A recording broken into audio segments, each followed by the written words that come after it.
देखिए बेटा, RS अग्रवाल में आपकी एक्सरसाइज 5 है, उसमें क्वेश्चन देख लीजिए, मतलब रिवीजन के तौर पर। देखिए जैसे इसमें ये क्वेश्चन दे रखा है आपका 23 क्वेश्चन है RS में।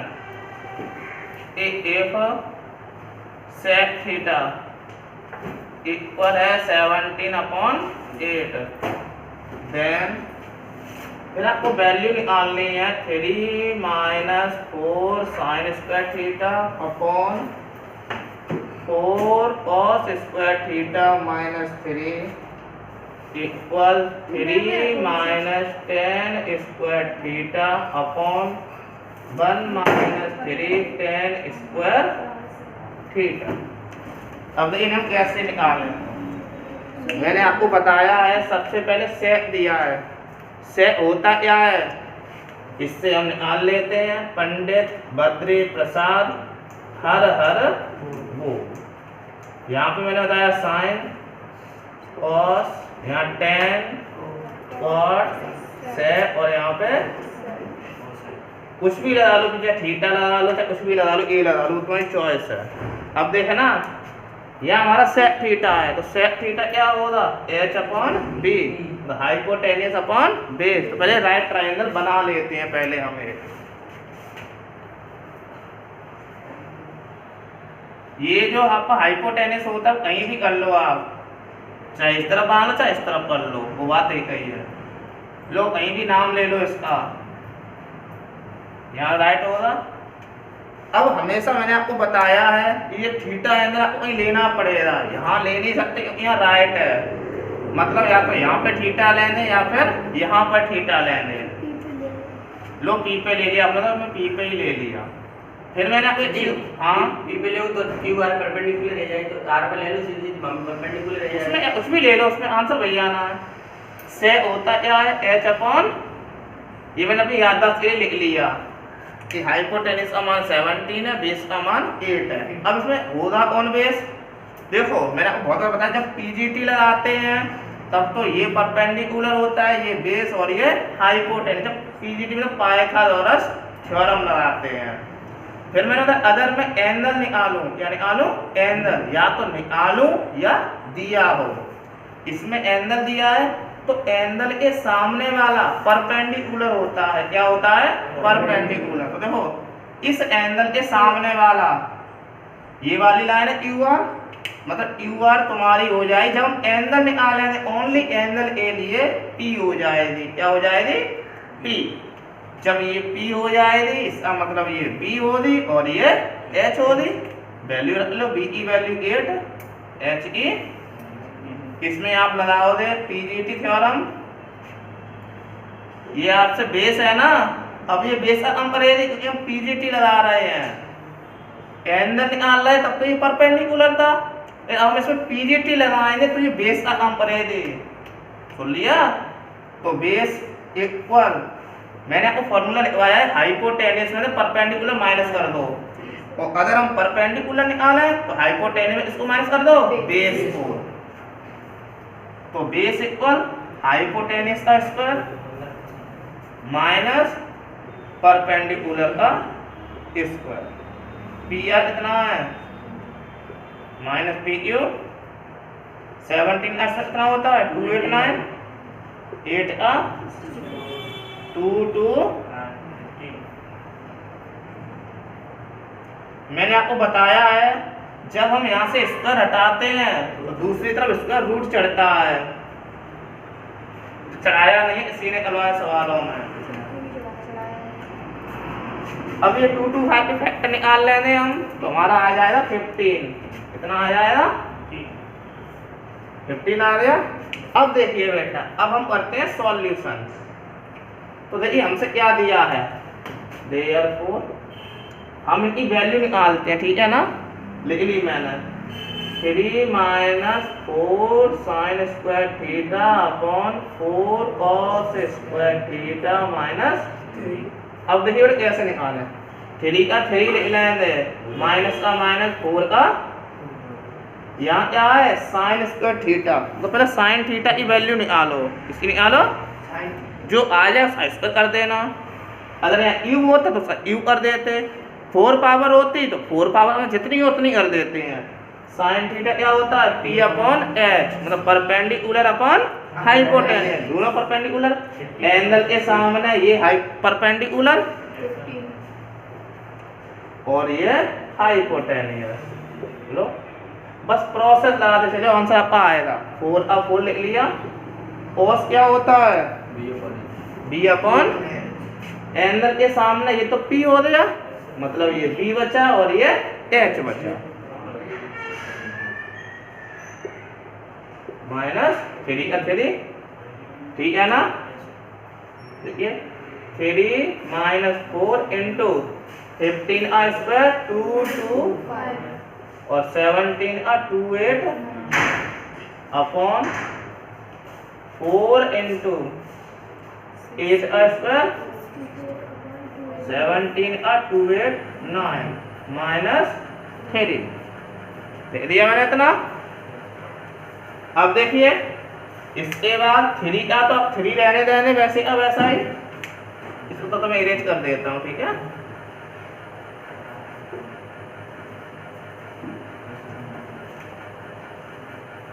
थ्री माइनस 4 आ हो जाएगा, इसमें मल्टीप्लाई कर दीजिए।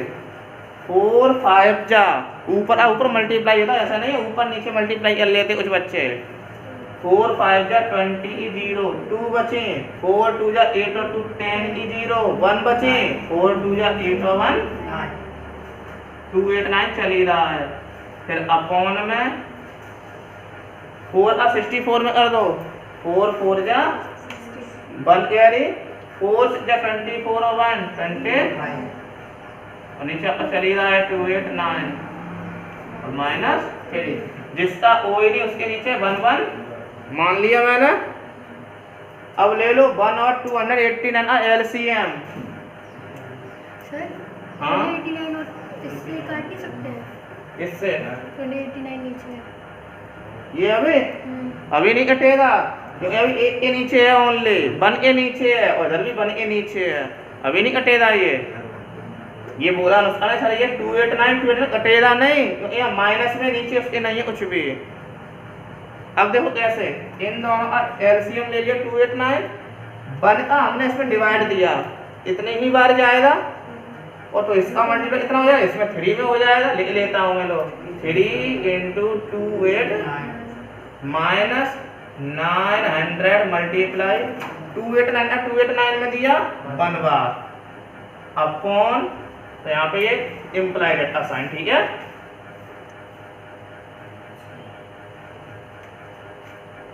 अब देखो इसमें करिए इन दोनों का एलसीएम 289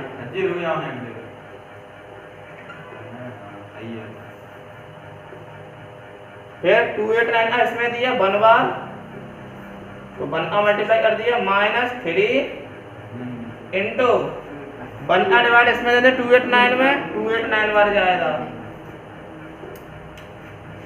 यहाँ तक बताओ उसी को प्रॉब्लम हो। सिलेंडर प्रॉब्लम है बेटा।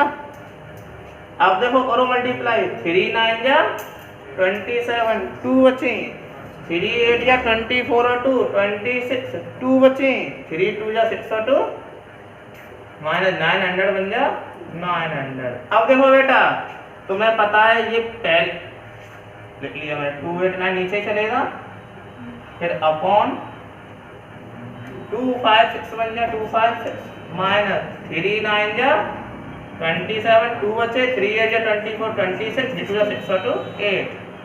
अब ये कैंसिल हो जाएंगे क्योंकि देखो ये फर्स्ट नंबर पे, ये सेकंड, ये थर्ड और ये फोर्थ, तो ये रूल होता है सेकंड से फोर्थ कट जाता है। और मल्टीप्लाई करें तो होता है फर्स्ट का फोर्थ से और सेकंड का थर्ड से।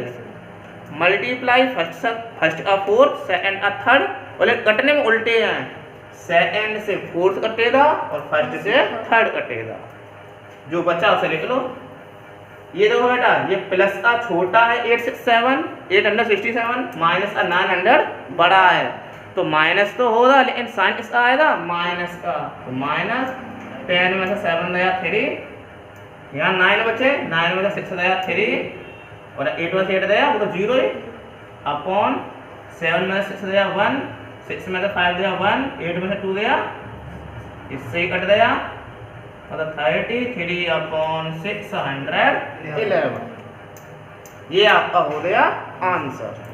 बताओ इस पूरे क्वेश्चन में अभी आंसर देखो, सुनो, अभी ओनली ये वाला पार्ट निकला है अभी, फिर आप ये वाला और निकाले इसमें वैल्यू रख करके ये वाले, अगर ये भी इतनी ही निकले तो तुम्हारा दोनों क्वेश्चन तुमने सही सॉल्व किए हैं। अगर मान लो इसका आंसर इतना निकला और इसका इतना नहीं आया, मतलब कोई ना कोई गलती है, तुम्हें नंबर नहीं मिलेंगे, गलती चेक करनी पड़ेगी तुम्हें अपनी, ठीक है ना। मैंने ये वाला पार्ट बता दिया है, ये वाला आप घर से खुद निकाले हैं, ठीक है ना।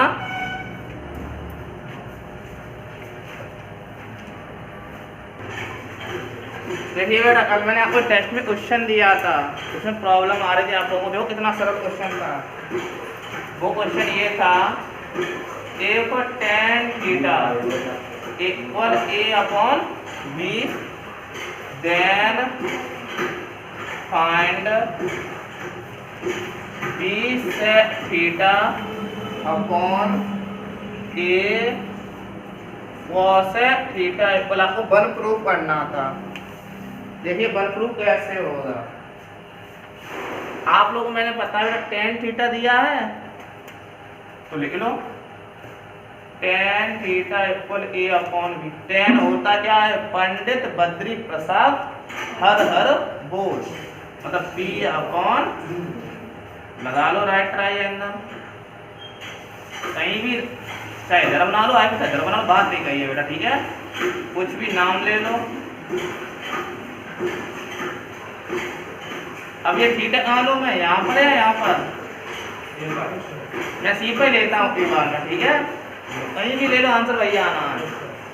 मैंने बताया जब हम पीजीटी लगाएंगे तब ये परपेंडिकुलर, ये बेस और ये हाइपोटेन्यूज, लेकिन जब हम एंगल निकालें, पहले सुन लो, तार बाद में लेना, खूब टाइम है, समझ जाओ तो कर भी लो, बनने से कोई फायदा नहीं होता है। एंगल जब हम दिया हो या हम निकालें तब एंगल के सामने हमेशा परपेंडिकुलर होता है, क्या होता है, परपेंडिकुलर। तो देखो इस एंगल के सामने क्या है, ए बी, मतलब ये हो गया तुम्हारा परपेंडिकुलर, परपेंडिकुलर का मान ए और ये बेस बी। अब लगा दो इसमें पीजीटी, जब हम पीजीटी लगाएंगे तो उल्टा हो जाएगा, ये हाइपोटेनियस, सॉरी परपेंडिकुलर, ये बेस और ये हाइपोटेनियस। और जब एंगल निकाला दिया था हमें या निकाले तो एंगल के सामने परपेंडिकुलर लगा दो, क्या होती है, हाइपोटेनियस का स्क्वायर इक्वल परपेंडिकुलर का स्क्वायर प्लस बेस का स्क्वायर। हाइपोटेनियस कितना है, ए से परपेंडिकुलर ए और बेस हमारा बी। अब देखना बेटा, स्क्वायर हम हटाएंगे तो दूसरी तरफ क्या चले जाएगा, स्क्वायर रूट चढ़ गया, हमारे पास ए सी की वैल्यू निकल आई। अब चलिए किसकी पूछी है, B sec theta upon A cosec theta, लिख लो।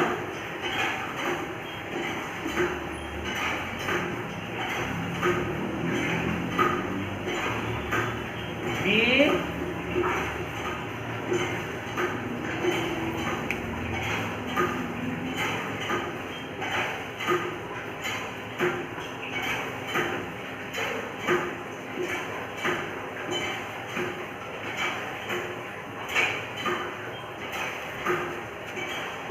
बीटा बेटा बी लिख लिया हमने इनटू,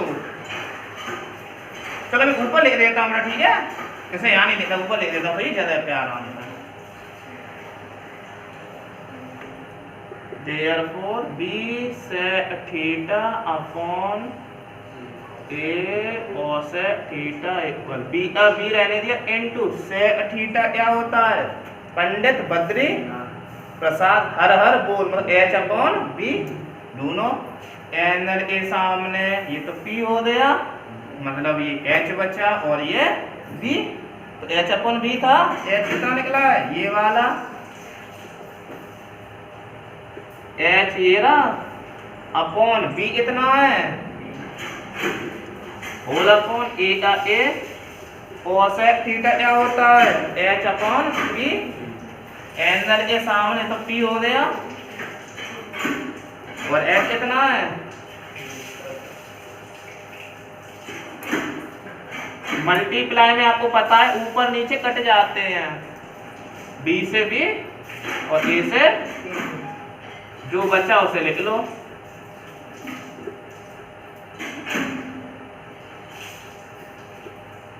यही तो बचा आपका, तो ये दोनों कट जाएंगे, कितना आ जाए आपका 1, और यही हमें प्रूफ करना था 1। इतना इजी क्वेश्चन था ये। मैंने बड़े कहा है क्वेश्चन ये देख के मत डराओ, याद दिया ए और बी, बस प्रोसेस लगा हुआ जैसा बोलता जाए आपका ऑटोमेटिक आंसर आएगा। क्यों सेक थीटा क्या होता है, H/B, तो H कितना ये रहा और एंगल के सामने तो P हो गया, मतलब ये B बचा, H/B, B से B कट गया, A से A कट गया, ये दोनों बचे तो लिख लिए, फिर ये दोनों कट गए, बना दिया। लो क्या था ये, अब कुछ बच्चा ना बस यहीं पे अटके रह रहे, बस यहीं पर ही, कुछ तो पहले यहीं अटक रहे थे, ये हम इसका क्या करें, अरे जितना तुम्हें आ रहा है उससे फिर आधे बढ़ाओ, खुद आंसर आएगा उसमें। और बताओ बेटा, चलिए देखिए बेटा, एक क्वेश्चन और लिखिए बेटा,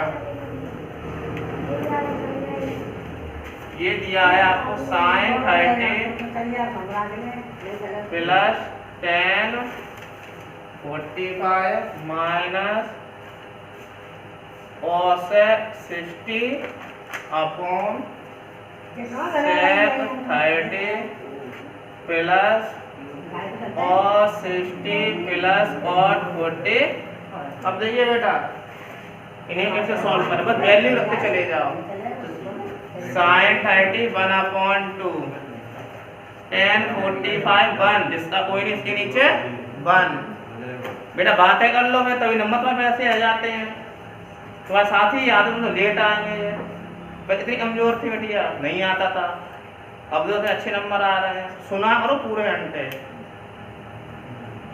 इधर तो दिमाग दौड़ाओ तो कुछ नहीं आएगा।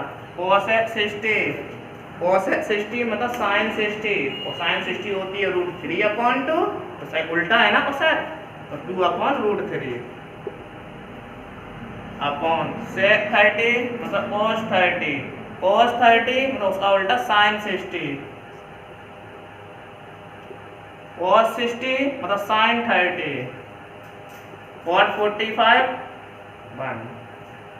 अब यहाँ 1 बराबर लगाएंगे, इक्वल असाइन हम अपॉन के सामने लगाते हैं। अब देखो इन सबका लेने एलसीएम हम, 2 और 1 का एलसीएम 2 ही आएगा, फिर ये √3 अकेला है, √3 तो इसका एलसीएम हो जाएगा 2√3। लिख लो,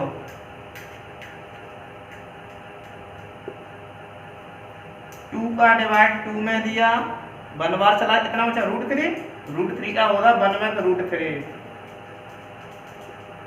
1 का डिवाइड इसमें दिया तो इतनी ही बार ज्यादा 2√3 बार, 2√3 का 1 में किया तो 2√3 माइनस √3 से √3 कट गया, डिवाइड में क्या बचा ओनली 2 का 2 में होगा 4 अपॉन फिर इन आए थे √3 और 2 का 2√3। लगे 420 रुपया है, 30 रुपया महीने जमा करेंगे कि काम से कौन कौन उठना चलेगा। देखो बेटा अब हमने √3 का इसमें डिवाइड कर दिया एलसीएम में, तो √3 से √3 कट गया, क्या बचा 2 × 2 4, अब प्लस 2 का इसमें डिवाइड है, 2 से 2 कट गया, क्या बचेगा √3 बन जा, प्लस 1 का डिवाइड इसमें दिया, इतने ही बार जाएगा 2√3 और 2√3 का 1 में किया 2√3।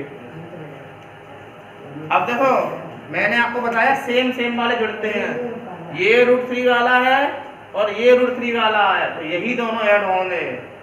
कौन कौन सी, ये √3 वाला और ये √3 वाला, यहाँ कितना है, जहाँ कोई नहीं होता 1, तो 1 + 2 कितना हो गया 3, तो 3√3 -4 तो चल ही रहा है, अभी बताया था सेकंड से फोर्थ कैंसिल। ऐसे करें तो जब √3 है हम इन्हें कॉमन मान सकते हैं।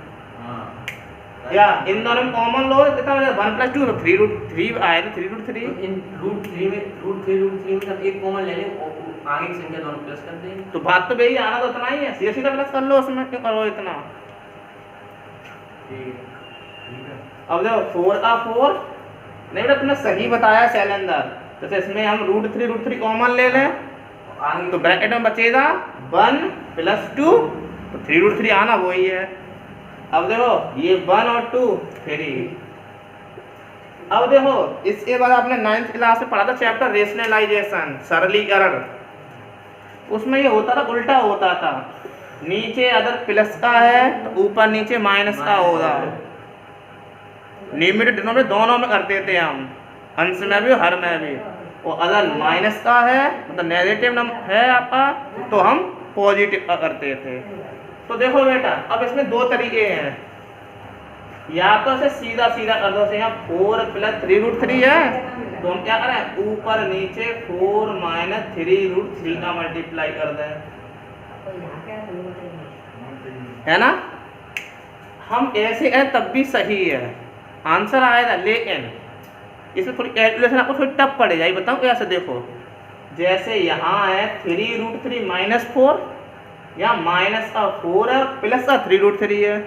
इसमें क्या है, इसमें प्लस का 4 है और 3√3 माइनस में उल्टे साइन है।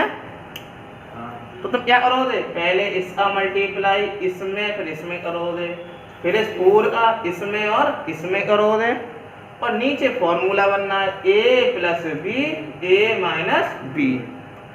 नीचे तो वही रहेगा, बस ऊपर क्या हुआ, पहले आप इसका करेंगे इन दोनों में मल्टीप्लाई और फिर इसका करेंगे आप इन दोनों में करेंगे ना। चलो क्यों, ये तो मल्टीप्लाई आता है। 3 4 जा